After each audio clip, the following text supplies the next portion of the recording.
मेरा नाम भारती है। मैं गरीब औरत हूँ। लोगों के घरों में काम कर करके मैंने अपने बेटे की परवरिश की है। वक्त और हालात कभी कभी इतने बदल जाते हैं कि हम वो सब कुछ करने पर मजबूर हो जाते हैं जो हम नहीं करना चाहते।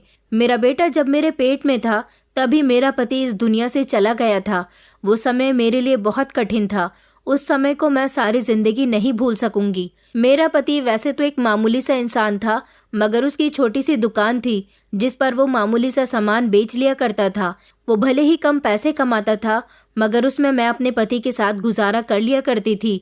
एक दिन मैं और मेरे पति एक साथ बैठे खाना खा रहे थे जब अचानक उन्हें खबर मिली कि उनके भाई का खतरनाक एक्सीडेंट हो गया, जिसमें उसके दोनों पैर चले गए हैं। मेरे पति पहले ही दिल के बहुत छोटे थे। जब उन्हें अपने भाई के इस दर्दनाक हादसे की खबर मिली तो उनके दिल को अचानक एक गहरा सदमा पहुंचा और तभी वो अपना सीना पकड़कर दीवार से लग गए थे। मैं उन्हें देखकर घबरा गई। उनका छोटा भाई जो इस बात की खबर लेकर आया था, वो भी फौरन अपने भाई की तरफ लपका। मेरे पति अचानक से बेहोश हो गए। हम दोनों उनको अस्पताल लेकर भागे। बस हम यही सोच रहे थे कि अचानक उनको ऐसा भी क्या हो गया। अस्पताल में पहुंचने के बाद डॉक्टर काफी देर तक उनका इलाज करते रहे। थोड़ी देर के बाद डॉक्टर से पता चला कि वो इस दुनिया से चले गए। उनको दिल का दौरा पड़ा था। ऐसी हड़कंप वाली खबर सुनने के बाद वो ये सदमा बर्दाश्त न कर सके और उनका दिल बंद हो गया। ये खबर सुनकर तो मैंने चीख चीख कर रोना शुरू कर दिया था। मुझे नहीं पता था कि मेरा पति मुझे अकेला छोड़कर चला जाएगा। मेरे पति के सारे ही भाई अलग अलग रहते थे और हमारे घर से उनका घर काफी दूर था। उन दिनों मैं गर्भवती थी और मेरा 7वां महीना चल रहा था। मेरा पति अक्सर मेरे साथ हमारे होने वाले बच्चों की बातें किया करता था कि अगर हमारा बेटा हुआ तो मैं उसका नाम ऋषभ रखूंगा और बेटी हुई तो उसका नाम सोनिया रखूंगा। मेरे पति को ये 2 नाम बहुत पसंद है, मगर अब अपने बच्चे का नाम रखना तो दूर की बात है, उसको गोद में लेने के लिए भी वो दुनिया में जिंदा नहीं थे। अपने पति के मरने के बाद मैंने ये समय बड़ी मुश्किल से गुजारा था। मुझे तो सब्र ही नहीं आ रहा था कि मेरा अच्छा खासा पति इस दुनिया से चला जाएगा। मेरे ससुराल वाले भी कुछ दिनों के लिए हमारे घर पर आ गए थे और मेरे मायके वाले भी आए हुए थे।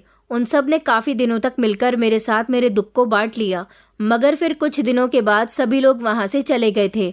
मैं इस अकेले घर में रातों को अपने पति को याद करके रोती रहती थी। सारा दिन भूखी प्यासी रहती थी, मगर फिर पड़ोस वाली एक औरत ने आकर मुझे बताया कि ऐसे समय में तुम्हारा भूखा प्यासा रहना बिल्कुल भी ठीक नहीं है। अपने लिए ना सही, मगर इस बच्चे की खातिर अपना ख्याल रखो। ये बच्चा तुम्हारे पति की तुम्हारे लिए आखिरी निशानी है। मेरी पड़ोसन मेरा बहुत ख्याल रखती थी। उसके मुझ पर बहुत एहसान थे। वो अपने घर से मेरे लिए खाना भी बनाकर लाया करती थी। मैं इस घर में अकेली रहती थी। इस घर की हर दीवार से मुझे अपने पति की आवाज आती थी। ऐसा लगता था वो मेरे करीब बैठे हुए मुझसे बातें कर रहे हैं।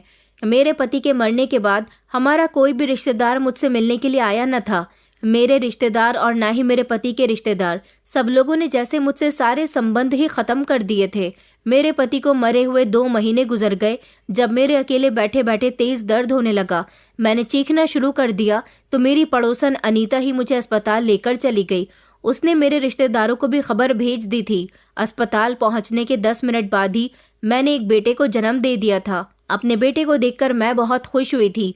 वहां पर धीरे धीरे मेरे सारे रिश्तेदार भी पहुंचने लगे, मेरे ससुराल वाले भी और मेरे मायके वाले भी। मेरे बेटे को देखकर सब लोग बहुत खुश हुए थे, बल्कि कुछ की तो आंखें नम हो गई थी। मुझे अपने बेटे को गोद में लेकर बहुत रोना आया था, क्योंकि इस समय मेरे पति जिंदा होते तो वो बहुत खुश होते। अपने बेटे को जब मैंने पहली बार गोद में लिया तो उसे ढेर सारा प्यार किया था। वो बिल्कुल अपने पिता पर गया था। उसने बिल्कुल ऐसी ही शक्ल पाई थी जैसी उसके पिता की थी। कुछ दिनों के बाद अस्पताल से डिस्चार्ज होकर मैं अपने बेटे को लेकर घर आ गई थी। मुझे इस घर में आए हुए 24 घंटे ही गुजरे थे जब घर में पंचायत लगनी शुरू हो गई। पंचायत इस बात की थी कि अब मेरा क्या होगा।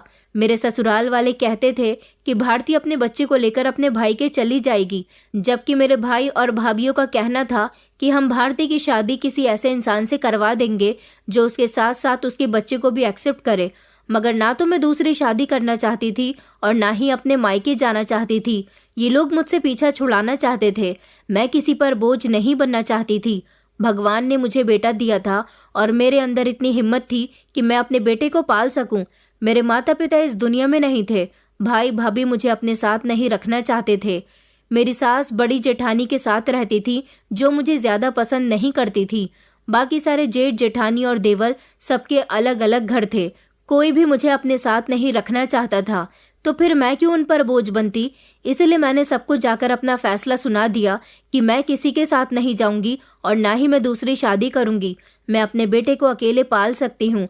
मेरे इस फैसले के खिलाफ सब लोग खड़े हो गए थे। सबने कहा कि अभी तुम्हारी पूरी जिंदगी पड़ी हुई है, इतने छोटे बच्चे की परवरिश अकेले कैसे करोगी। मैंने सबको एक टूक अंदाज में कह दिया कि कोई भी मेरी जिंदगी में दखल अंदाजी न करे। मैं अपने फैसले खुद कर सकती हूँ। ये मेरा घर है और इस घर में मैं अपने बेटे को लेकर अकेले रहना चाहती हूँ। मुझे किसी के सहारे की जरूरत नहीं है। उसी समय सबको गुस्सा आ गया था, क्योंकि मैंने उन सबको जवाब जो दे दिया था। सब लोग मेरे घर से उठकर चले गए थे और उसके बाद से सबने मुझसे किनारा करना शुरू कर दिया था। मेरे खुद के भाई भाभी ने भी पलटकर मुझे देखने की कोशिश नहीं की थी।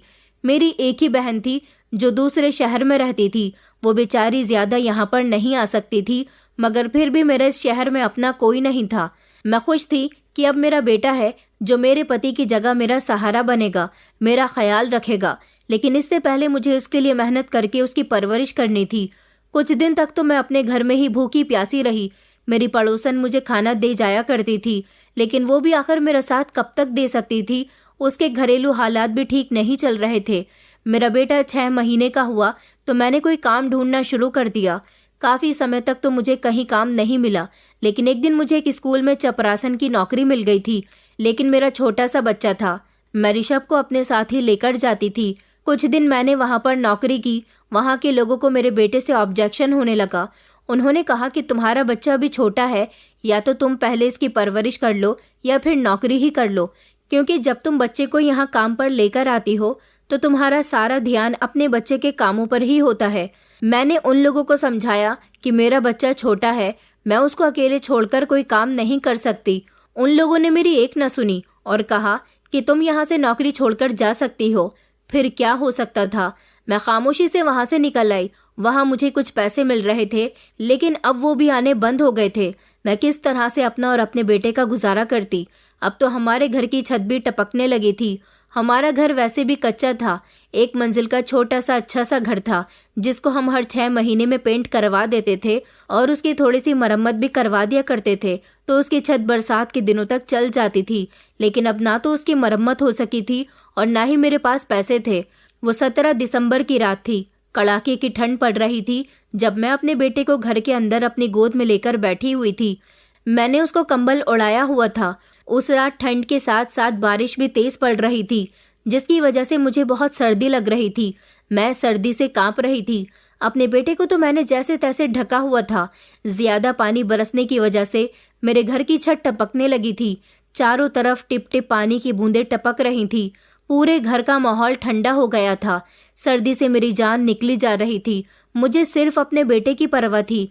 लगातार सारी रात बारिश पड़ने की वजह से सुबह होने से पहले हालात ऐसे हो गए थे कि छत पूरी तरह से गीली हो गई थी और अब हर तरफ से पानी आने लगा था। मैं अपने बेटे को लेकर इस ठंडी रात में कहाँ जाती, इसलिए मैं उसको लेकर घर में ही सारी रात इधर से उधर टहलती रही। जिधर पानी नहीं होता उधर जाकर खड़ी हो जाती, लेकिन उधर की तरफ से भी पानी की टपक टपक होने लगती थी। वो रात मुझे आज भी याद है जब मैं सर्दी से पूरी तरह से कांप रही थी और मेरा बेटा बार बार रो रहा था। मेरा पूरा शरीर भी भीगने लगा था। मैंने अपने बेटे के ऊपर खुद की छाव बना ली थी ताकि उस पर एक बूंद भी पानी न आ सके।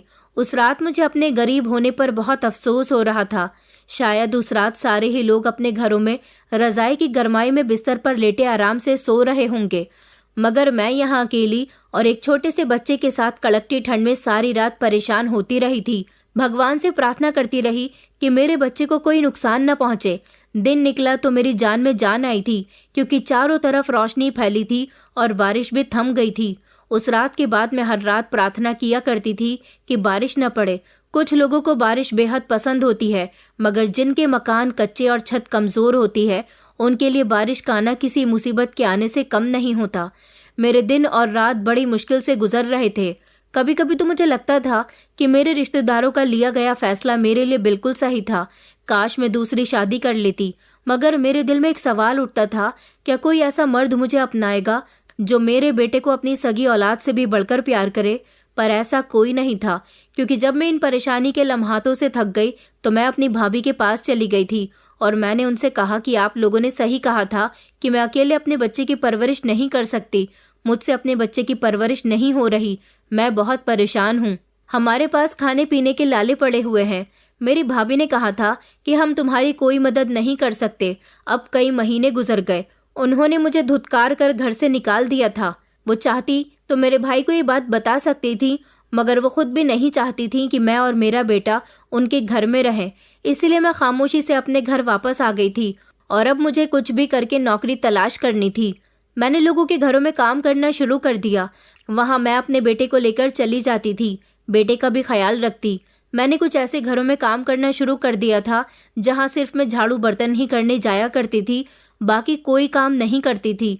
मैं अपना बेटा वहाँ साथ ले जाती, उसे सुलाकर मैं जल्दी से उनके घर की सफाई लगा देती और बर्तन धोकर वहाँ से आ जाया करती थी। जितने मेरे पैसे बनते वो लोग मुझे रोज़ के उतने ही पैसे दे दिया करते थे। अब ज़रा मुझे थोड़ा सुकून मिला था। रोज़ के मुझे जितने 2-3 घरों से पैसे मिलते मैं उनसे गुजारा कर लिया करती थी। मैं ज़्यादातर बड़े बड़े घरों में ही ये काम करने जा रही थी। इसी तरह से मैं अपना और अपने बेटे का गुजारा करती थी। देखते ही देखते मेरा बेटा 2 साल का हो गया था। मैं इसी तरह से अपने बेटे को पाल रही थी। फिर 3 साल और गुजर गए। अब मुझे जितने पैसे मिलते हैं मैं बाजार से खाना लाकर खा लिया करती थी। घर की गरीबी अभी भी उसी तरह से थी। इतने कम पैसों से मैं ना तो अपने लिए कपड़े खरीदती थी और ना ही घर का कोई सामान खरीद पाती थी। घर में जो पुराना सामान पड़ा हुआ था बस वही इस्तेमाल के लिए था। मैंने पास के ही सरकारी स्कूल में अपने बेटे का एडमिशन भी करवा दिया था। धीरे धीरे मेरा बेटा बड़ा और समझदार होता जा रहा था। कई साल इसी तरह से मैंने उसको परेशानी के साथ पाला था। वो बेचारा अगर मुझसे कोई खिलौना मांगता तो मेरे पास इतने पैसे भी नहीं होते थे कि मैं उसे खिलौने दिलवा सकूं, मगर फिर भी मैं उसकी ख्वाहिशों को पूरा करती थी। खुद अपने लिए कपड़े ना खरीदती लेकिन उसके लिए कपड़े लेकर आती थी। मेरे पास इतने पैसे तो नहीं थे कि मैं अपने बेटे को प्राइवेट स्कूल में अच्छी शिक्षा दिलवा सकूं, लेकिन मेरा दिल यही कहता था कि सरकारी स्कूल में पढ़कर भी मेरा बेटा कुछ तो पढ़ना लिखना सीख ही जाएगा जो आगे चलकर उसके और मेरे काम आएगा। अब अपने शहर की कई ऐसी अमीर औरतों से मेरी जान पहचान हो गई थी जिनके घरों में मैं काम करती थी। लोग मेरी आसानी से मदद कर दिया करते थे। ये मेरे पराये थे जो मुझे नौकरानी समझकर ही सही मगर मुझ पर दया तो करते थे। मेरे अपनों ने मेरे साथ क्या किया वो सब कुछ मैंने बुरे समय में देख लिया। कुछ ऐसे घरों में भी मेरा जाना होता था जहाँ की औरतें बड़ी ही चालाक होती थीं। मुझसे अपने काम करवाकर फौरन ही मुझे अपने घर से भेज दिया करती थी और पैसे भी पूरे नहीं देती थी। ऐसे लोगों के घर भी मैं मजबूरी में काम किया करती थी, जिनकी बातें भी सुनो, जिनका काम भी पूरा करो और जो काम करवाने के बाद फौरन ही खाली हाथ हमें घर से निकाल दे। मैंने वो समय बड़ी मुश्किल से गुजारा है। फिलहाल धीरे धीरे मेरा बेटा 10 साल का हो गया था। ये 10 साल मेरी जिंदगी के सबसे बुरे सालों में से थे, क्योंकि जब इंसान पर परेशानी आती है वो परेशानी भरा समय उसे मरते दम तक याद रहता है। मेरा बेटा अब कुछ होशियार हुआ तो अपनी माँ की परेशानियां देखते हुए उसने खुद ही एक जर्नल स्टोर पर जाना शुरू कर दिया था। जर्नल स्टोर का मालिक भी उसे महीने के थोड़े बहुत पैसे दे दिया करता था। मेरा बेटा स्कूल से आने के बाद वहां चला जाता और अपना सारा दिन वहां पर गुजारता था। एक बार मैं सुबह सुबह अपने काम पर ही जा रही थी जब अचानक एक बड़ी सी गाड़ी से मेरी टक्कर हो गई। मैं जमीन पर गिर गई थी। सड़क पर जितने लोग थे वो सब अचानक भीड़ बनाकर खड़े हो गए। गाड़ी से एक लड़की निकली। लड़की बड़ी ही सुंदर थी। उसने अपनी आंखों से चश्मा हटाकर अपने बालों में अटकाया और मुझे उठाने लगी। कहने लगी कि आई एम सॉरी, आपकी चोट तो नहीं लगी ना? मुझसे गलती से गाड़ी का ब्रेक नहीं लगा। मेरे चोट तो लग गई थी, मगर मैंने कहा कि नहीं जी, मुझे कुछ नहीं हुआ। हम गरीब लोगों के ऐसी छोटी मोटी चोटें तो लगती ही रहती हैं। मेरी बात सुनकर उसे शर्मिंदगी का एहसास हुआ था। उसकी गलती थी, वो माफ़ी भी मांग रही थी। उसने मेरे हाथ पर जब खरोच देखी तो वो कहने लगी कि चलिए आप मेरी गाड़ी में बैठ जाइए, मैं आपको डॉक्टर के यहाँ लेकर चलती हूँ। मगर मैंने उसे मना कर दिया। मैंने कहा कि मुझे अपने काम पर जाना है, मुझे देर हो रही है। उसने मेरी एक न सुनी। वो बहुत अमीर लग रही थी। वो खुद ही गाड़ी चला रही थी। उसने जबरदस्ती मेरा हाथ पकड़कर मुझे सहारा देते हुए अपनी गाड़ी में बिठाया और कहने लगी कि बस थोड़ी देर की ही बात है, आपके हाथ की पट्टी हो जाएगी, फिर आप अपने काम पर चली जाना। वो गाड़ी चला रही थी। मैं अपना हाथ पकड़कर उसकी गाड़ी में पीछे बैठी हुई थी। उसने शीशे से एक नज़र मुझ पर डाली और कहने लगी कि आप कहाँ पर काम पर जा रही थी। मैंने कहा कि मैं कहाँ जा सकती हूँ, गरीब औरत हूँ, लोगों के घरों में झाड़ू बर्तन करने का काम करती हूँ। सुबह सवेरे उठकर पहले एक घर जाती हूँ, फिर दूसरे घर और फिर तीसरे घर, और इसी तरह शाम तक लगभग 7-8 घरों का काम निपटा कर आती हूँ। मेरी बात सुनकर तो जैसे उसे कोई जोरदार झटका लगा था। वो हैरान हुई और कहने लगी कि आप अकेली औरत इतने सारे घरों का काम करती हो? अच्छी बात है, औरत को अपनी जंग खुद ही लड़नी चाहिए। मैंने कहा कि आपके इस बात का क्या मतलब है? मैं कुछ समझी नहीं। तो वो कहने लगी कि मेरा पति भी इस दुनिया में नहीं है।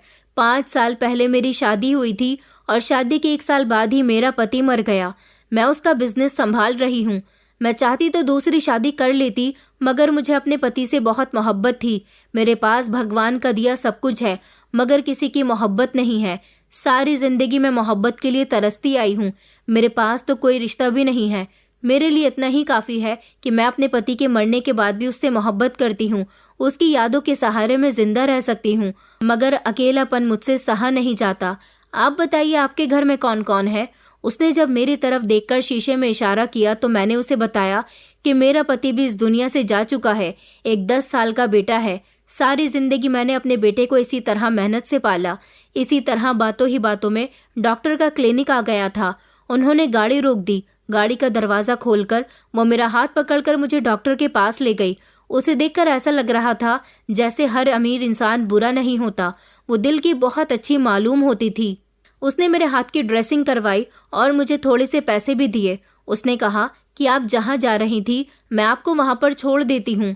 मैंने मना कर दिया कि नहीं, आपको भी देर हो रही है, मैं रिक्शा पकड़कर चली जाऊंगी। वो कहने लगी कि अच्छा ठीक है, आप अपना ख्याल रखना। रात को जब मैं अपने काम से निपटकर घर आई, मेरे बेटे ने जब मेरे हाथ पर पट्टी बंधी हुई देखी तो वो रोने लगा था। कहने लगा कि माँ, जब मैं बड़ा हो जाऊंगा तो आपकी सारी परेशानियों को ख़त्म कर दूंगा। मैंने कहा कि बेटा, मुझे तुझ पर बहुत भरोसा है। अगले दिन फिर से उसी लड़की से मेरा टकराव हुआ। वो सुबह सुबह अपनी गाड़ी में बैठकर ऑफिस जाती थी। आज वो कहने लगी कि चलिए मैं आपको आपकी मंजिल तक छोड़ देती हूँ, मगर मैंने उसे इनकार किया। वो ज़बरदस्ती मुझसे जिद करने लगी। आज भी गाड़ी में बैठकर वो मुझसे कुछ इसी तरह की बातें पूछ रही थी, मगर बातें करते करते उसने मुझे एक ऑफ़र दी। वो कहने लगी कि आप मेरे घर में रहकर मेरे घर के काम कर सकती हैं। मैंने कहा कि जी हाँ, मैं आपके घर के काम भी कर दूंगी। वो कहने लगी लेकिन आपको मेरे घर के ही काम करने होंगे, मेरे घर के अलावा आप कहीं नहीं जाओगी। मैंने कहा कि नहीं नहीं, ऐसे तो मेरा नुकसान हो जाएगा। मुझे सिर्फ झाड़ू बर्तन करने के ही कोई 50 रुपये दे देता है, तो कोई 100 रुपये, तो कोई 150 रुपये भी दे देता है।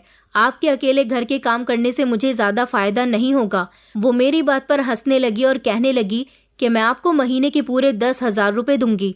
आप सुबह से शाम तक मेरे घर का काम करना। वैसे भी मुझे किसी नौकरानी की ज़रूरत है। मेरा घर बहुत बड़ा है, मेरे घर में कोई नौकर नहीं है। मैं अकेली ही तो हूँ, अपने लिए क्या नौकर रखूँ? अगर आप मेरे घर में काम करोगी तो मुझे अच्छा लगेगा। इस तरह आपकी ज़रूरत भी पूरी हो जाएगी, और जब मैं घर आया करूँगी तो आप मेरे लिए खाना बनाकर तैयार रख दिया करो। मुझे उस लड़की का ऑफ़र ठीक लगा था। मैंने उसका ऑफ़र फ़ौरन ही एक्सेप्ट कर लिया, क्योंकि मुझे घर घर जाकर काम करना नहीं पड़ता। इतने पैसे तो मेरे रिक्शे के किराए में ही खर्च हो जाते थे, और फिर मुझे एक ही घर में काम करना पड़ेगा। मैं अब इस लड़की के घर पर काम करने जाने लगी थी। इन्होंने मुझे अपना नाम अनुपमा बताया था, और अब से ये मेरी मालकिन बन गई थी, इसीलिए मैं इसको मालकिन कहकर पुकारती थी। मालकिन के घर पर काफ़ी सिक्योरिटी थी, इसलिए मैं अकेली ही उनके घर में रहकर सब काम करती थी। मेरे बेटे को जब पता चला कि मैं बड़े से बंगले में नौकरी करने के लिए जा रही हूँ, तो उसे भी बंगला देखने की बहुत ख्वाहिश हुई थी। मैं जिस दिन अपने बेटे को बंगले में लेकर आई, उस दिन मालकिन मेरे बेटे को देखकर खुश हुई। उन्होंने पूछा कि तुम पढ़ाई करते हो? तो मेरे बेटे ने बता दिया कि हाँ, मैं सरकारी स्कूल में पढ़ता हूँ। मालकिन ने कहा कि अब से तुम्हारा बेटा प्राइवेट स्कूल में पढ़ेगा और इसकी पढ़ाई का पूरा खर्च मैं उठाऊंगी। मैंने उनसे मना भी किया कि आपके पहले ही हम पर बहुत एहसान है, क्योंकि उन्होंने अपने सारे पुराने कपड़े मुझे दे दिए थे। रात को जब मैं घर जाती तो जितना खाना बचता वो मुझे घर ले जाने के लिए दे दिया करती थी, और कभी कभी तो वो ड्राइवर के साथ भी मुझे मेरे घर भिजवा दिया करती थी। उनको मेरा काम बहुत पसंद आया था। अभी उन्हीं की कृपा से मेरा बेटा प्राइवेट स्कूल में पढ़ रहा था। मेरे बेटे को अब बिल्कुल भी टाइम नहीं था। वो स्कूल से जाकर दुकान पर चला जाता था, उसे भी पैसे मिलते थे और उसकी पढ़ाई भी अच्छी हो रही थी। एक दिन मालकिन हमारे घर पर आई थी जब मुझे तेज का बुखार हो रहा था और मैं उस दिन काम पर नहीं जा सकी, तो उसने मुझे अपने ड्राइवर के हाथ बुलवाने भेजा। मैंने उसके ड्राइवर से बोल दिया था कि मेरी तबीयत ठीक नहीं है। ड्राइवर ने घर जाकर जब उनको ये बात बताई तो वो फौरन ही हमारे घर आ गई। उन्होंने जब मेरा घर देखा तो उन्हें बेहद अफसोस हुआ। उन्होंने कहा कि तुम्हारे घर की हालत तो बहुत खराब हो रही है, तुम कैसे इस घर में रह लेती हो। मेरी आंखों में आंसू आ गए। मैंने कहा कि मालकिन, बस ये घर जैसा भी है मेरे लिए मेरा स्वर्ग है। उन्होंने कहा कि तुम फिक्र मत करो। उन्होंने मेरे घर में रेनोवेशन का काम करवा दिया था। मेरा घर रहने लायक हो गया था। मैं बहुत खुश थी कि मालकिन हमेशा मेरा बहुत ख्याल रखती है। फिर कुछ साल इसी तरह से मुझे मालकिन की सेवा करते करते गुजर गए।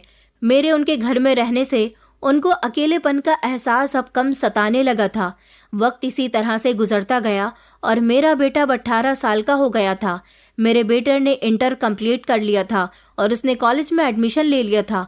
अब वो घर घर जाकर बच्चों को ट्यूशन भी पढ़ाया करता था। उसने कहा था कि मालकिन ने मेरे लिए इतना सब कुछ किया, यही बहुत है, लेकिन अब मैं आगे की पढ़ाई अपनी कमाई से करूंगा। मैंने अपने बेटे से कहा था कि बेटा, जैसा तुम्हें ठीक लगे तुम वैसा ही करो।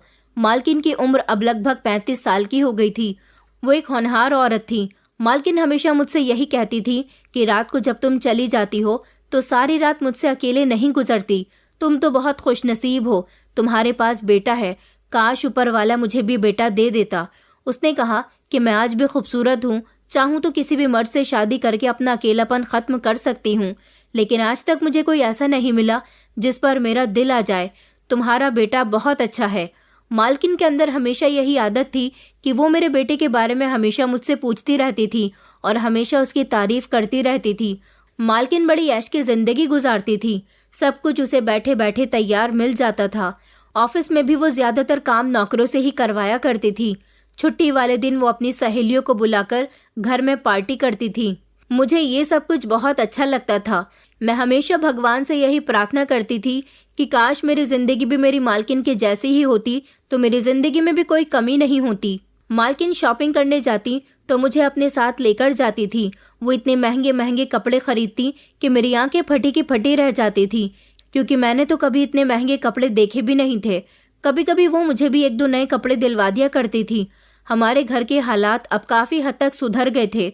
मेरा बेटा भी अपनी कमाई से अब अपनी जरूरत की हर चीज खरीद लेता था। उसका कहना था कि माँ, बस एक बार मेरी नौकरी और लग जाए, उसके बाद मैं तुम्हें नौकरी नहीं करने दूंगा। तुमने सारी जिंदगी मेरे लिए मेहनत मजदूरी की है, अब तुम आराम से घर में रहना और तुम्हारा बेटा कमाया करेगा। मुझे अपने बेटे की ये बात बहुत अच्छी लगती थी। मालकिन के घर नौकरी करते हुए भी मुझे काफी साल हो गए थे। इस दौरान मैं नोटिस कर रही थी कि मेरे सो जाने के बाद मेरा बेटा किसी से फोन पर चुपके चुपके बातें किया करता था, क्योंकि जब नींद से अचानक मेरी आंख खुल जाती थी तो मुझे ऐसा लगता था जैसे मेरा बेटा बोल रहा है। मैं जैसे ही खांसकर अपनी आवाज निकालती तो वो खामोश हो जाता था। पता नहीं उसे क्या परेशानी थी, मगर मेरा बेटा बहुत खुश रहता था, हमेशा अपने मोबाइल में बिजी रहता था। वो मेरा बहुत कहना मानता था, मेरा बहुत ख्याल रखता था। मैं खुश थी कि मुझे ऋषभ जैसा बेटा मिला था जो मेरी इतनी फिक्र करता है। एक दिन जब मैं मालकिन के घर में दाखिल हुई तो मैंने देखा कि मालकिन अपने बिस्तर पर लेटी हुई थी। मैं उन्हें इस तरह देखकर घबरा गई, क्योंकि वो अक्सर सुबह के समय अपने ऑफिस जाने की तैयारी कर रही होती थी। मैं उनके करीब गई। मैंने उनसे कहा कि आपको क्या हो गया मालकिन? तो वो कहने लगी कि कुछ नहीं, बस सारी रात बुखार रहा है। मैंने कहा कि मैं अभी डॉक्टर को बुलाती हूँ। मैंने जल्दी से फोन उठाया और डॉक्टर का नंबर डायल करने लगी। तभी उन्होंने मेरा हाथ पकड़ लिया। उन्होंने जब मेरा हाथ अपने हाथ से टच किया तो उनका शरीर बहुत गर्म हो रहा था। मुझे उनकी और ज्यादा फिक्र होने लगी। उन्होंने इनकार किया कि डॉक्टर को मत बुलाओ, अब तुम आ गई हो ना, मैं ठीक हो जाऊंगी। मैंने कहा मगर डॉक्टर की बहुत ज़रूरत है। मैंने फिर भी उनके इनकार करने पर डॉक्टर को बुला ही लिया था। उन्होंने बताया कि उन्हें किसी के सहारे की ज़रूरत है। अब वो आगे की ज़िंदगी कैसे गुजारे। सारी रात वो घर में अकेली रहीं और अपने अकेलेपन को याद करके बहुत रो रही थी। मुझे उन पर तरस आ रहा था। वो अभी भी इतनी सुंदर थी कि इतनी उम्र में आने के बाद भी उनकी शादी आराम से हो सकती थी, मगर वो अपने पति से बहुत प्यार करती थी। मालकिन को अपनी जिंदगी बुरी लगती थी, जबकि मुझे तो उनकी जिंदगी बहुत अच्छी लगती थी। मैं तो भगवान से प्रार्थना करती थी कि जैसी जिंदगी मेरी मालकिन की है, भगवान मुझे भी ऐसी ही जिंदगी दे। उनके पास इतना पैसा था कि उन्हें अपनी जिंदगी में किसी चीज की जरूरत नहीं थी। उन्हें तो अगर सारी जिंदगी मेहनत ना भी करनी पड़ती तो भी वो ऐश की जिंदगी गुजार सकती थी। अक्सर वो अपने दोस्तों के साथ अपना अकेलापन दूर करने के लिए लेट नाइट पार्टी करती थी। कभी घर में करती तो कभी अपनी सहेलियों के घर चली जाती थी और वहां से ड्रिंक करके आधी आधी रात को घर लौटती थी। मालकिन के घर के सामने मैं अपने घर को देखती तो मुझे ऐसा लगता था जैसे मैं बहुत गरीब हूँ। फिलहाल मालकिन को तो उस दिन मैंने जैसे तैसे समझा दिया था, लेकिन मेरे दिल में उनके लिए बहुत फिक्र थी। इधर मेरा बेटा बड़ी बेसब्री से मेरा इंतजार कर रहा था। हर महीने जब उसके ट्यूशन के पैसे आते थे तो वो सबसे पहले उन पैसों को मुझे दिया करता था। मैं घर पहुंची तो उसने मुझे पैसे दिए। वो कहने लगा, माँ अब आप देखना, धीरे धीरे हमारी गरीबी खत्म होने लगेगी। मैं अपनी मेहनत से सब कुछ कर लूंगा। मेरा बेटा भी मेरी तरह बहुत मेहनती था। जैसे उसकी माँ ने पैसे कमाने के लिए कई सारे घरों में काम किया था, इसी तरह पैसा कमाने के लिए वो कई सारे घरों में ट्यूशन जाता था। उस दिन अपने बेटे को देखकर मेरे दिल में ख्याल आया था, मालकिन को किसी के साथ की जरूरत है। अगर मालकिन का साथ मेरा बेटा दे तो उनके लिए बहुत अच्छा होगा। मेरा मतलब था कि अगर मैं अपने बेटे की शादी मालकिन से करवा दूं तो इस तरह उनकी सारी दौलत मेरे बेटे की हो जाएगी, हमारी गरीबी भी खत्म हो जाएगी और मालकिन की जिंदगी में भी सुकून आ जाएगा। ये ख्याल जब मेरे दिमाग में आया तो मैंने यही सोचा कि अगर ये ख्याल मुझे पहले आ जाता तो अब तक मुझे इतनी परेशानी ना उठानी पड़ती। अब तो मेरा बेटा भी शादी के लायक हो गया, तो क्यों ना मैं इस बात का फायदा उठाऊं। मैं ये बात बहुत अच्छे से जानती थी कि मैं अपने बेटे से तो जैसा कहूंगी वो वैसा ही करेगा, और मालकिन को भी मैं उनकी शादी के लिए मना लूंगी। उनको समझा दूंगी कि मेरा बेटा आपका अकेलापन दूर कर देगा। मैंने अपने बेटे से कुछ भी पूछे बिना मालकिन से बात करने का फैसला कर लिया था। मैं अपने बेटे को देखकर बहुत खुश हो रही थी। इधर अभी भी मेरा बेटा रात को फोन पर बात करता था और फोन देख देख कर वो मुस्कुराया करता था। मैं कुछ भी समझ नहीं पाई थी, लेकिन उस दिन ये बात भी क्लियर हो गई जब मैंने अपने बेटे को दिन दहाड़े उसे किसी लड़की से फोन पर बातें करते हुए देख लिया। वो छत पर बैठा फोन पर बातें कर रहा था।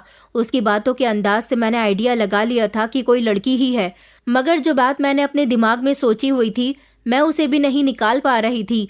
मैंने सोचा कि क्या पता मेरा बेटा किसी गरीब लड़की से प्यार करता हो। गरीब लड़की से प्यार करके उसे आखिर क्या मिलेगा। मेरी जिंदगी ने हर रिश्ते को आजमा कर देख लिया। पैसे से हर कीमती चीज खरीदी जा सकती है। मैं खुद भी अब सुकून की जिंदगी गुजारना चाहती थी, इसलिए मैंने फैसला कर लिया था कि मेरा बेटा चाहे जिससे मोहब्बत करे, मगर शादी तो मैं उसकी अपनी मर्जी से ही करवा कर रहूंगी। सबसे पहले मैं मालकिन के घर गई और मैंने अगले दिन जब उनको ये खबर सुनाई तो वो थोड़ी देर के लिए शॉक्ड रह गई थी। उनके चेहरे के एक्सप्रेशन देखने वाले थे। मैंने उनसे कहा, मालकिन मुझसे अब आपका ये अकेलापन देखा नहीं जाता। आप बीमार रहती हो, भला आपका ख्याल कौन रखेगा। किसी दिन अगर आपको कुछ हो गया तो मैं दुनिया वालों को क्या जवाब दूंगी। इसीलिए मैंने एक फैसला किया है। आपने सारी जिंदगी मेरी खातिर बहुत कुछ किया, मैं अब उसका आपसे बदला उतारना चाहती हूँ। मैं अब अपने बेटे की शादी आपसे करवाना चाहती हूँ। आप अभी भी खूबसूरत हो, आपको शादी कर लेनी चाहिए। उन्होंने कहा, मगर तुम्हारा बेटा तो मुझसे उम्र में बहुत छोटा है। मैंने कहा कि उसकी आप चिंता मत करो, मुझे सिर्फ और सिर्फ आपकी फिक्र है। मेरी बात सुनकर उनको तो खुशी हुई थी। मेरी बातों से उनके दिल में शादी की चाहत जागने लगी थी। मेरे समझाने पर वो तो मान गई थी। इधर जब मैं अपने घर आई और मैंने इस बारे में जब अपने बेटे को बताया तो वो मेरी बात सुनकर शॉक्ड रह गया था। वो चौंक कर कहने लगा कि ये आप क्या कह रही हो माँ, आप चाहती हो कि शादी करूं और वो भी आपकी मालकिन से? ऐसा कैसे हो सकता है? कहाँ वो और कहाँ मैं? मैंने कहा कि बेटा, मैं तुम्हारे भले के लिए ही ये सब कुछ कह रही हूँ। देखो, सारी जिंदगी हमने बहुत गरीबी झेली है। तुम्हारी शादी मेरी मालकिन के साथ हो जाएगी तो उसकी सारी जायदाद तुम्हारी हो जाएगी और फिर हम लोग भी अमीर हो जाएंगे। मेरी बात सुनकर मेरे बेटे को बहुत गुस्सा आया। उसने मुझे घूर कर देखा और कहने लगा कि इसमें मेरा कोई भला नहीं है। आपके दिमाग में लालच आया भी कैसे? मैं आपको बता देता हूँ कि मैं कीर्ति से प्यार करता हूँ। कीर्ति मेरे कॉलेज में पढ़ने वाली लड़की है। मैं शादी भी उसी से ही करूँगा। मैंने कहा कि मैं कुछ नहीं जानती। सारी जिंदगी मैंने तुम्हारे लिए क्या कुछ नहीं किया, कितनी सारी परेशानियां झेली हैं, तुम्हें इतना बड़ा किया। तुम नहीं जानते कि मैंने तुम्हारे पिता के मरने के बाद कैसा कैसा कड़ा वक्त देखा है और आज तुम मेरे फैसले पर इनकार कर रहे हो। वो कहने लगा, हाँ, मगर मैं आपकी ये बात कभी भी नहीं मानूंगा। उस दिन मेरा बेटा मुझसे बहुत लड़ा झगड़ा, मगर मैं अपनी जिद पर खड़ी हुई थी। मैंने उससे कह दिया था कि तुम्हारी शादी मेरी मालकिन के साथ ही होगी। मैंने तुम्हारा रिश्ता उनके साथ पक्का कर दिया है। मेरा बेटा मुझे घर छोड़कर जाने की धमकी देने लगा, यहाँ तक कि उसने हर तरह की कोशिश कर ली, मगर मैंने उसकी एक न सुनी। इससे पहले कि वो घर छोड़कर जाता, मैंने बीमार बनकर उस पर इमोशनल ड्रामा किया तो वो बेबस हो गया था। मैंने थोड़ा रोना धोना शुरू किया, उसे अपनी सारी जिंदगी की परेशानियों भरे किस्से सुनाए, तो उसके पास मेरी बात मानने के अलावा कोई और ऑप्शन नहीं था। वो जिस लड़की से प्यार करता था वो भी उससे ही उतना प्यार करती थी। वो हर बार मुझे बताने की कोशिश करता था कि मैं उसके बिना नहीं रह सकता, मगर मैंने उसकी एक न सुनी। मैंने कहा कि तुम्हारी मोहब्बत सिर्फ 2-3 दिन की है। मालकिन से शादी करने के बाद जब तुम्हें बहुत सारी दौलत मिलेगी तो तुम्हारी मोहब्बत का सारा भूत उतर जाएगा। लेकिन मेरे बेटे को दौलत की भूख नहीं थी। दौलत का लालच तो अब मेरे दिल और दिमाग में बैठ गया था। मैं कुछ भी करके मालकिन पर अपना कब्जा जमाना चाहती थी। मैंने मालकिन से अपने बेटे की शादी की तारीख भी तय कर ली थी, मगर उस दिन मालकिन ने मेरे आगे एक शर्त रखी। उन्होंने कहा, मैं एक शर्त पर तुम्हारे बेटे से शादी करूंगी। उन्होंने कहा कि जब तुम्हारे बेटे के साथ मेरी शादी हो जाएगी तो तुम यहाँ आना छोड़ दोगी। तुम्हारा तुम्हारे बेटे के साथ कोई रिश्ता नहीं रहेगा। मैंने कहा, आप ये क्या कह रही हो? ऋषभ मेरा इकलौता बेटा है। वो कहने लगी कि बताओ तुम्हें अपने बेटे की कितनी कीमत चाहिए? तुम जितना कहोगी मैं तुम्हें वो सब दूंगी। ये बात सुनकर तो मैं सोच में पड़ गई थी। मैंने सोचा कि मेरे पास बहुत अच्छा मौका है, मुझे ऐसा मौका कोई नहीं देगा। मैं मालकिन से जो चाहे इस समय वो मांग सकती हूँ। बेटे की क्या है, मेरे बेटे की शादी मालकिन से हो जाएगी तो मेरा बेटा तो फिर भी मेरा ही रहेगा ना। इसीलिए मैंने मालकिन से कहा कि मुझे आपकी सारी दौलत चाहिए, बदले में मैं आपको अपना बेटा देने के लिए तैयार हूँ। मालकिन कहने लगी कि ठीक है, मेरी सारी दौलत आज से तुम्हारी हो गई, कल ही मैं तुम्हारे बेटे से शादी करूंगी। न जाने मालकिन ये कैसी गलती करने जा रही थी, उसने अपना सब कुछ मेरे नाम कर दिया। मैंने जब ये सब ऋषभ को बताया कि हम बहुत अमीर हो गए तो मेरा बेटा कहने लगा, माँ सिर्फ आप अमीर हुई हो, मैं नहीं। आपने अपने बेटे का सौदा किया है, मैं आपको सारी जिंदगी माफ नहीं करूंगा। मुझे लगा मेरा बेटा ये सब इमोशनल होकर कह रहा है, लेकिन जब वो खुद भी इतनी दौलत का मालिक बन जाएगा तो उसे बहुत खुशी होगी, क्योंकि इतनी दौलत देखकर तो हर किसी की नीयत फिसल सकती है। मैंने अपने बेटे को कभी उदास नहीं देखा था, मगर वो समय ऐसा था जब वो बहुत उदास था। उसके चेहरे से सारी खुशियां गायब हो गई थी। बेटे की शादी मालकिन के साथ हो गई थी। मालकिन की तो खुशी के ठिकाने ही नहीं थे। मुझे लगा कि वो लोग मेरे साथ मेरे ही घर में रहेंगे, मगर मालकिन ने वो बंगला मेरे नाम कर दिया और वो खुद दूसरे बंगले में रहने के लिए चली गई थी। मैंने उनसे कहा भी था कि आप लोग मेरे साथ रह सकते हो, मगर मेरे बेटे ने भी मेरे साथ रहने से साफ इनकार कर दिया। मैंने अमीरों जैसी जिंदगी गुजारनी शुरू कर दी। मेरा बेटा जिस दिन से इस घर से गया था, मैंने दोबारा अपने बेटे की खबर लेने की कोशिश भी नहीं की, क्योंकि ज्यादा दौलत ने मुझे अंधा कर दिया था। मालकिन के घर में जितना रुपया पैसा जेवर सामान था वो सब कुछ मेरा हो गया था। ये सारा जेवर पहनकर घर से बाहर निकलती मालकिन की तरह। मैंने भी मालकिन के दोस्तों से दोस्ती बढ़ा ली थी और मैं भी उन लोगों के साथ पार्टियां करने लगी थी। अब मुझे कोई काम भी नहीं करना पड़ता था। मैंने घर में अपने लिए 2 नौकरानियां लगा ली थी। मेरी जिंदगी बहुत अच्छी गुजर रही थी। उस दौरान कभी मुझे अपने बेटे की याद नहीं आई। मैं हर दिन यही सोचती थी कि पैसे से अगर हर जरूरत पूरी होती है, हर काम आसानी से हो जाता है, तो फिर अपने बेटे की शादी करने वाला ख्याल मुझे पहले क्यों नहीं आया। मेरा बेटा अगर 15 साल का भी होता तो भी मालकिन उससे शादी कर लेती, क्योंकि वो बहुत खूबसूरत था। लेकिन कोई बात नहीं, अब भी मैं अपनी दौलत का खूब फायदा उठा रही थी। एक दिन अचानक मुझे अपने बेटे की याद आ गई, तो मैंने सोचा कि मैं अपने बेटे और मालकिन से मिलने के लिए चली जाती हूँ। मगर जैसे ही मैं उन दोनों से मिलने के लिए गई तो बाहर ही खड़े सिक्योरिटी गार्ड ने मुझे रोक लिया कि आप अंदर नहीं जा सकती। मैंने गार्ड से कहा, अरे ऐसे कैसे नहीं जा सकती, इस घर में मेरी मालकिन और मेरा बेटा रहता है। मगर गार्ड मुझे अंदर नहीं जाने दे रहा था। जब मैंने शोर मचाना शुरू किया तो मालकिन घर से बाहर आई और कहने लगी कि क्या हुआ भारती, तुम यहाँ क्या कर रही हो? मैंने कहा, मैं आपसे और ऋषभ से मिलने के लिए आई हूँ। उसने मुझे एक ही झटके में जवाब दिया, क्यों? मैंने कहा, क्यों से आपका क्या मतलब है? बस मेरा आप लोगों से मिलने का मन कर रहा था। मालकिन कहने लगी कि नहीं, तुम हमसे नहीं मिल सकती। ये बात हमारे बीच पहले ही तय हो गई थी। आखिर तुम यहाँ क्या लेने आई हो? मैंने तुम्हें अपना सब कुछ दे दिया। उन्होंने गार्ड से कहा कि इसको घर के अंदर मत आने देना। ये कहकर वो पलटकर घर के अंदर चली गई थी। मुझे उनका ये अंदाज बिल्कुल भी अच्छा नहीं लगा था। मेरा बेटा भी मुझे देखना नहीं चाहता था। मैं उसको बार बार कॉल कर रही थी, वो मेरी कॉल भी रिसीव नहीं करता था। मैं दौलत में इतनी दीवानी हो गई थी कि हमेशा बहुत सारा जेवर पहनकर ही घर से बाहर निकलती थी। एक दिन कुछ लोगों ने मुझे भांप लिया। मैं जैसे ही अपनी गाड़ी से उतरी तो उन लोगों ने मुझ पर हमला बोल दिया और मेरे साथ लूटपाट करने लगे। वो रात का टाइम था, जब मैं सुनसान इलाके में अकेली सड़क पर टहल रही थी, जब कुछ लोगों ने मुझ पर हमला किया और वो मेरा जेवर चोरी करके मुझे धक्का देकर जमीन पर ही गिराकर चले गए। मेरी जोरदार चीख निकल गई थी क्योंकि मेरे गिरने की वजह से पैर में चोट लग गई थी। उस समय मुझे कोई बचाने के लिए नहीं आया था। वो तो सड़क पर एक आदमी गुजर रहा था।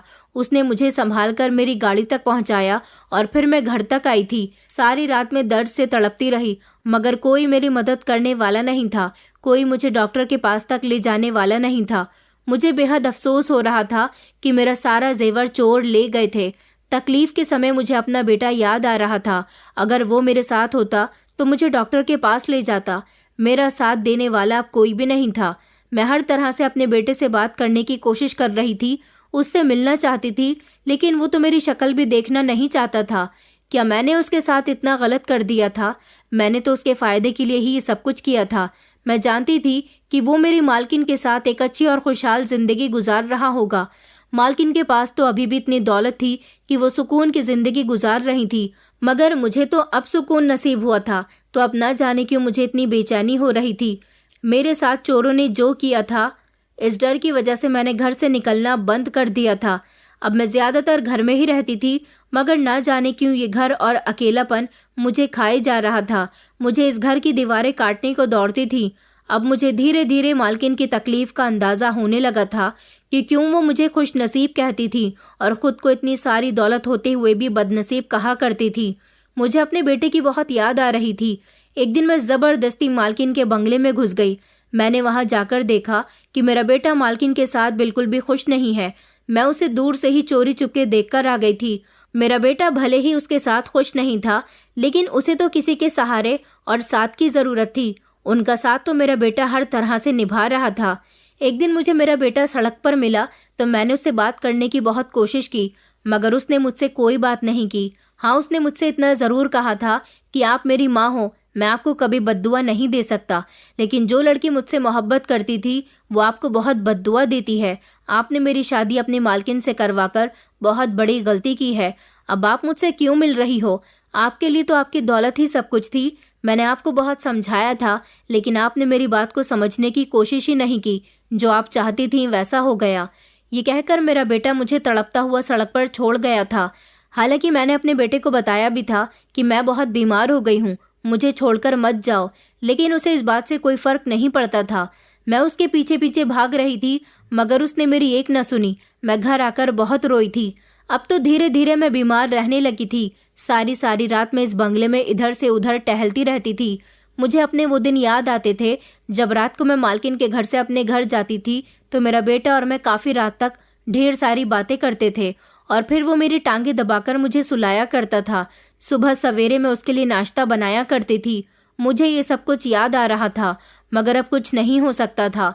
ये दौलत भले ही हमें सब कुछ दे सकती है, लेकिन हमारे दिल का सुकून नहीं दे सकती। वो सुकून जो मुझे मेरे बेटे के साथ आता था। मैं बहुत लाचार हो चुकी थी। दिन ब दिन मैं बीमार होती जा रही थी, इतनी बीमार कि मेरे शरीर पर बहुत कमजोरी आ गई थी। मेरे पास दौलत थी, मैं चाहती तो अपना इलाज करवा सकती थी, लेकिन अकेले मेरे अंदर कुछ भी करने की हिम्मत नहीं थी। मेरी सारी हिम्मत जवाब दे चुकी थी। मैं मालकिन के घर उनसे अपना बेटा वापस लेने गई तो मालकिन ने मुझे दरवाजे से ही भेज दिया और कहने लगी कि तुम्हारा बेटा कभी तुम्हें वापस नहीं मिलेगा।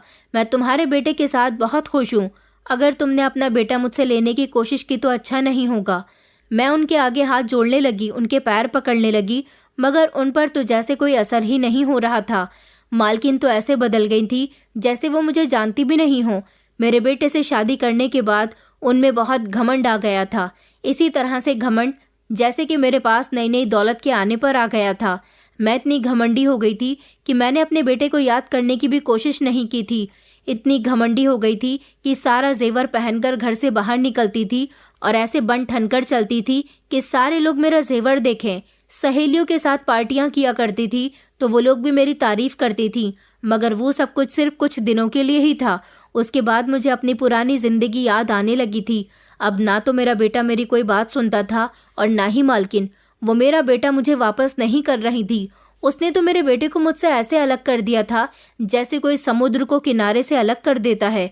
मैं सारी सारी रात जागकर बुरी तरह से रोती रहती थी।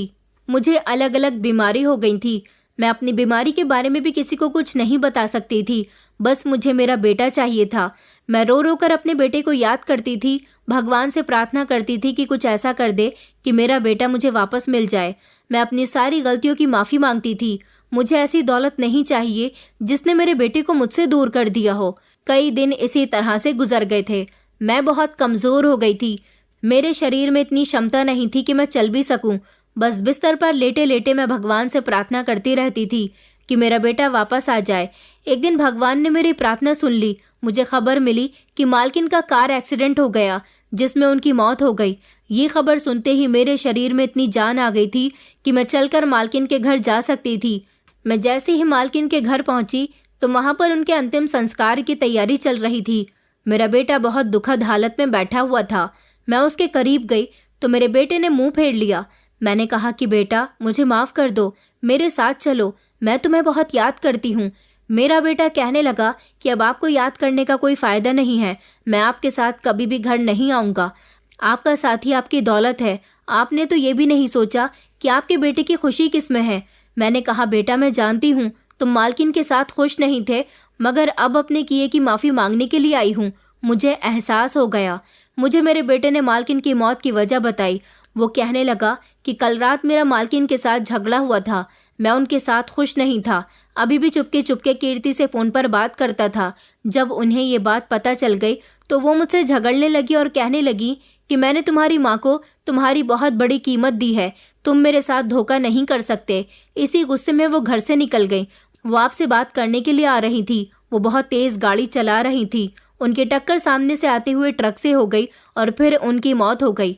ये सब कुछ आपकी वजह से हुआ है माँ। अगर आपके दिल में दौलत का लालच न होता तो शायद आप अपने बेटे को भी न खोती और अपनी मालकिन को भी न खोती, जिसने सारी जिंदगी आपका साथ दिया। मालकिन की मौत की वजह सुनकर मैं फूट फूट कर रोने लगी थी।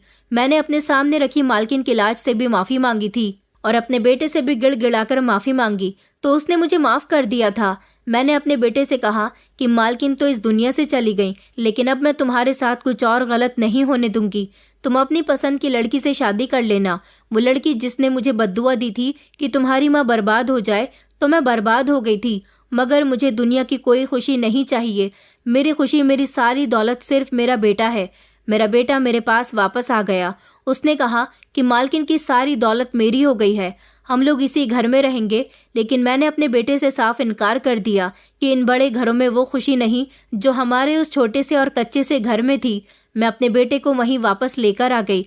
मालकिन की सारी जायदाद और दौलत हमने इसी तरह से छोड़ दी और अब मैंने खुशी खुशी अपने बेटे की शादी कीर्ति के साथ करवा दी। कीर्ति ने भी मुझे माफ़ कर दिया। मेरा बेटा ठीक हो गया। अब वो नौकरी करता है और हमारा घर चला रहा है। सच कहते हैं लोग कि इंसान दौलत के लालच में अंधा हो जाता है। हमें अपने रिश्तों की कदर करनी चाहिए। रिश्तों की तुलना कभी भी दौलत से ना करें, वरना आप लोगों का भी यही हाल होगा जैसा मेरा हुआ है। दोस्तों, उम्मीद करती हूँ आपको हमारी कहानी पसंद आई होगी। कहानी पसंद आई है तो वीडियो को लाइक करें, चैनल पर नए हैं तो चैनल को सब्सक्राइब करें और हाँ, नोटिफिकेशन बेल को ज़रूर दबाएं ताकि अगली अपडेट सबसे पहले आपको मिले।